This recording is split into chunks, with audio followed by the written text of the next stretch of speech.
You're not born in a hospital. You're born on the top floor of a private medical wing attached to a skyscraper no one can find on Google Maps. 3 elevators stop on your level. None of them use buttons. Before you take your first breath, your last name is already printed on legal documents, stock structures, and succession plans worth more than some countries' economies. Outside the room, men in identical suits speak quietly into invisible microphones. Inside, a doctor who normally delivers celebrities is shaking because this delivery matters more than his entire career. Your first sound isn't recorded for family memories, it's recorded for security logs. You grow up inside glass walls and quiet hallways. No playgrounds, no neighbors, no normal schools. Your classroom looks like a boardroom. Your teachers arrive with briefcases, not backpacks. At 5 years old, you don't learn the alphabet first. You learn how companies really work, who controls them, who pretends to, and who disappears when they fail. People don't ask what you want to be when you grow up. They already know. You're being raised to replace the most powerful CEO on Earth. And long before you understand what that means, the company already owns you. Everyone else calls him Sir, or Mr. Chairman, or nothing at all. They lower their voice when he enters the room. When he is around, the building changes. Conversations end mid-sentence. Doors close softly. People stand straighter without realizing they're doing it. He is rarely present, but always felt, like gravity. When he does spend time with you, it's precise, scheduled, optimized. He doesn't play games with you. He asks questions.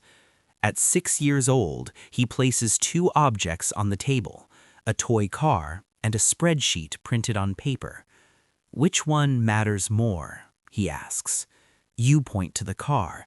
He doesn't correct you. He just remembers. Your education isn't about knowledge. It's about calibration. You learn how to sit still for hours, how to listen without reacting, how to speak without revealing anything you don't intend to. Mistakes aren't punished emotionally. They're analyzed. Every wrong answer becomes a meeting. Every hesitation becomes a data point. By 8, you understand that this isn't parenting, it's preparation. You're introduced to people with vague titles: advisor, director, consultant. They never say what they actually do, but you notice patterns.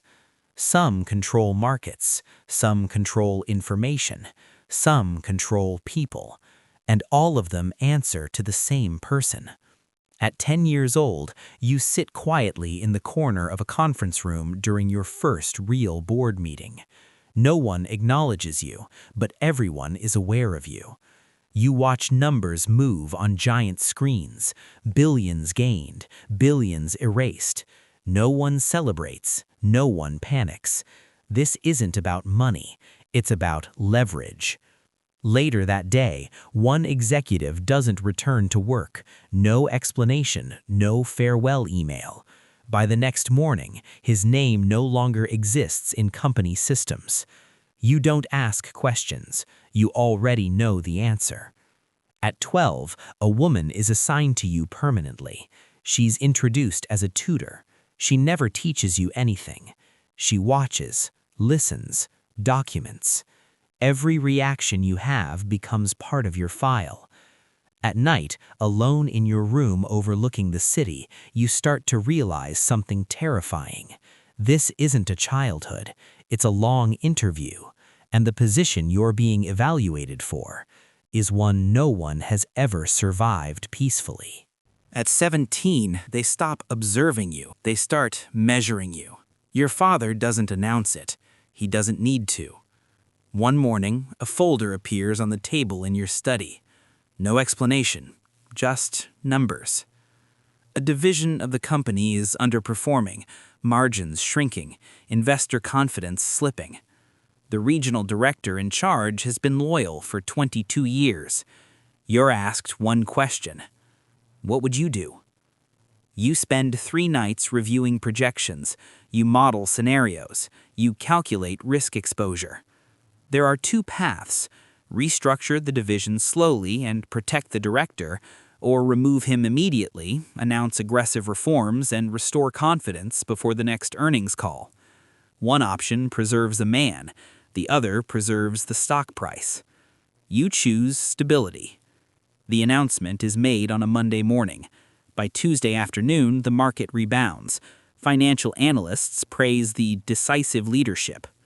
The director clears his office before sunset. You never see him again. No one raises their voice. No one thanks you. But something shifts in the way the board members look at you. You passed. And you understand something unsettling. You didn't have to be ruthless.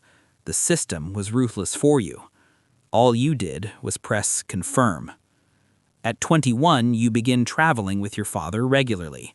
Private terminals, unlisted meetings, conversations that never appear on calendars. You sit beside him as governments negotiate tax structures, as regulators adjust policies, as competitors quietly collapse after unexpected investigations. You start noticing the cost. He doesn't sleep more than 4 hours. He eats carefully, speaks carefully, moves carefully. Every restaurant is pre-screened. Every room is swept. Every handshake calculated.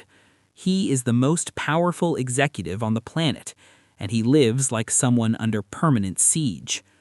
One evening, after a meeting that shifts billions in global markets, you remain alone in the car with him.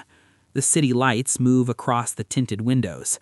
For the first time, he speaks without strategy in his voice. Power isn't about control, he says quietly. It's about responsibility you can never put down.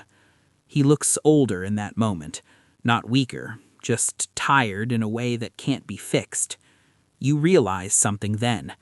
He doesn't own the company. The company owns him. At 24, it becomes official. Vice chairman, successor, future CEO. News outlets celebrate the announcement. Investors respond positively. The stock rises before the market closes. Your face appears on financial magazines. You're described as visionary, disciplined, prepared. They're right. You were prepared from birth. You move into the top office on the executive floor, floor-to-ceiling glass, a desk that once belonged to your grandfather. From up there, the city looks small, manageable. You can influence currencies, shift supply chains, accelerate or freeze entire industries. A single decision from you can change millions of lives. But there are things you cannot do. You cannot resign. The board would never allow instability at the top. Markets would panic, competitors would move in. You cannot disappear. Too many governments are connected to your name. You cannot fail. Too many pensions, funds, and economies are intertwined with the company's survival. For the first time, you understand the full design. You weren't raised to inherit wealth. You were raised to ensure continuity, to become predictable, rational, unbreakable, replaceable. Because the company must survive longer than any one person, even you. You stand alone in the office one night, long after everyone has left. The city hums below. Markets in other time zones are already opening. The machine never sleeps. And now, neither do you. You used to think you were being trained to lead the world's most powerful corporation. But that was never the point. You were being shaped to fit inside it. And corporations don't love. They don't rest. They don't release what they depend on. You were born with unlimited opportunity, but no alternative. You can command markets, but you cannot command your own exit. And the final truth settles in quietly, without drama. You don't replace the CEO. You replace the man he used to be. The rest of him disappeared years ago. Now it's your turn.